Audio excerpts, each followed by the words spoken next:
Hello, it's Matt O'Leary, and I've just been chomping at the bit to hear this album. Now it's finally here. It's the second effort from the Voidz called Virtue. And wow, there is a lot to say about this thing because it's such a grand statement. But before I do that, I feel like I have to give a little bit of background info, so exercise a little bit of patience here because, patience is Of course, this project is spearheaded by the Strokes frontman, Mr. Cool, Julian Casablancas. And like many of you, I'm sure, I went through an absolute obsession with the Strokes music in late high school. So right around the time when Julian's first solo record came out and Angles came out. And when I say obsession, I mean like obsession. I listened to just about nothing else for about a year straight. So they really were a formative band for me, and a band you simply need to contend with if you want to understand the ebbs and flows of rock and roll history.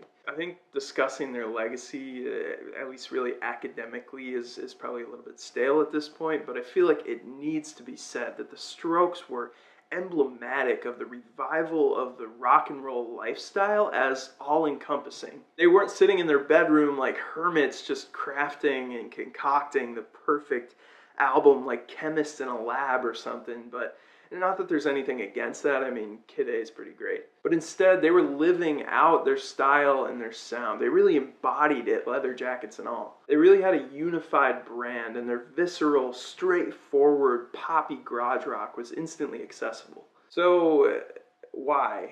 Why did they blow up? Why do we know their name? It's complicated, right? I mean, the exact reason, the causality can really only be speculated, and in a certain way, the stars had to align. My theory? That guy. And after just the media interrogation these guys went through after that first album dropped in 2001, other members of the Strokes also pointed to Julian as this untamable force that was leading the charge. The truth is that exceptionally creative people, they tend to get bored with monotony a lot faster than the rest of us. So as much as we all loved the Strokes' sound, it makes sense that Julian would start to hunger for new adventure once the fan base started predicting their moves. And you can just feel that tension as Julian's trying to pull the band away from their already explored territory on Angles, on Come Down Machine, even on First Impressions of Earth. They're albums I really love and really enjoy personally, but they're also albums of palpable compromise and a real splitting at the seams of what was once a cohesive fellowship. And it wasn't a messy breakup, but more of an amicable separation of creative visions. But up until 2014's Voidz album Tyranny, none of the other Strokes side projects had put nearly as much distance between themselves and the band that once was. This was a completely bonkers album in every way. I love the recklessness and the raw power and the range of emotions on that album. This was actually my very first video review, and I think I gave it like a 7.5 or something, but it's definitely grown on me since then, and I'd say it's a solid 9 now. It was just a slingshot away from the sharp, well-defined Strokes sound into something way harder to pin down. But even with the air of mystery to that album that really obfuscated Julian's larger-than-life personality, even with the eclectic genre palette it was pulling from trip-hop to tropicalia to industrial rock to afropop, even with those discordant guitar solos and retro radio broadcast snippets. One just very, very important ingredient remained: Julian's uncanny sense of melody. And on everything this guy touches, from the best song on Random Access Memories to a Lonely Island banger, that is the element that sets him apart. It's that ability to create so much tension with a melody and then just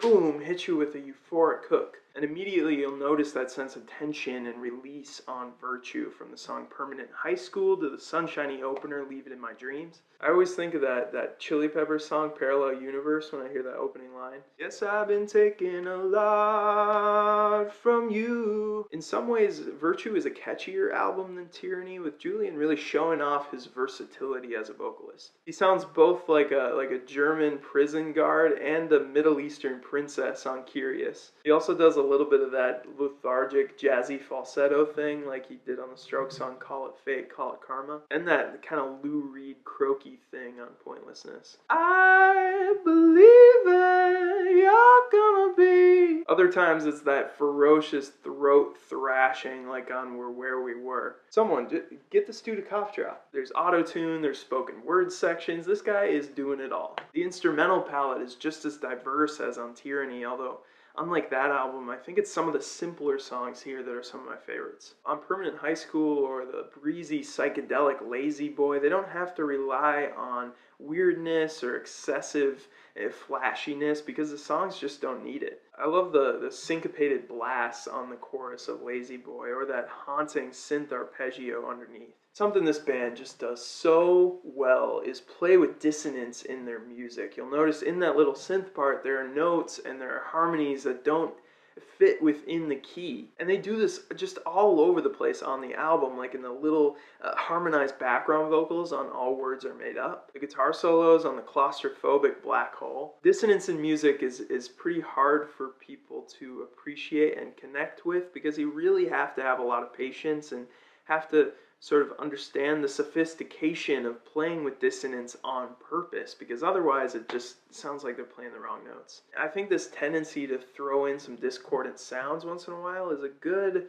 representation of reality, which is chaotic and pretty absurd at times and doesn't always make a whole lot of sense. When music is too sweet or too saccharine, it can be a problem. Like it feels overly sentimental, it's kind of disconnected from reality, it's naive in a sense, like those sickening platitudes you see in papyrus font. So this music reveals reality for what it is, but you'll notice it always returns to something poppier and something harmonious where all the notes and rhythms are aligned, like on the chorus of All Words Are Made Up or Leave It In My Dreams. The Voidz do this incredibly well. They take you on this chaotic journey, but then show you what it would be like if our lives and our purposes were aligned and unified and clarified. I love the dirty hip-hop and almost R&B beats on ALieNNatioN or Curious. I wish they would have taken this even further on this album. It reminds me of the song Take Me In Your Army from the last one.